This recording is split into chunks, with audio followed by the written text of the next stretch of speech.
আজকে ইন্ডিয়া কি খেলছে ভাই ভাই টিভির মধ্যে কার্টুনটা চালা না, ডোরেমনের নতুন এপিসোড এসেছে। তুই কি পাগল?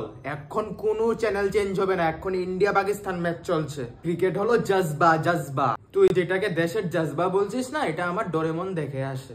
আচ্ছা ডোরেমন দেখে তুই করবিটা কি? ডোরেমনের যে গ্যাজেট গুলো আছে না, এগুলিকে দেখে না আমি ইঞ্জিনিয়ার হতে পারবো।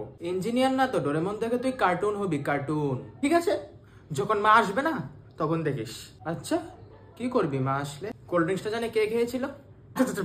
ভাই শুন না, শুন আমি বলছি, শুন তুই কথাটা শুন। তুই মাকে এখন ফোন করিস না, আসলে বলিস না। তুই আমার কথাটা শোন। দেখ, ইন্ডিয়া যখন ম্যাচটা জিতে যাবে না, তখন দুই ভাই মিলে একসাথে কোল্ড ড্রিঙ্কস খেতে খেতে ডোরেমন দেখবো। আচ্ছা, আর যদি ইন্ডিয়া হেরে যায়? কথাটা কি বললি তুই? ইন্ডিয়া হারবে এই কথা তুই ভাবিস কি করে? ডিল ক্যান্সেল ব্রো, আমি তো এক্ষুনি ডোরেমন দেখবো। এখনই ফোন করছি মাকে। আচ্ছা ভাই ফোন করিস না, নে ভাই নে, রিমোট নে, তুই দেখ টিভি দেখ, তুই ডোরেমন দেখ। আগেই শুনে যেতিস।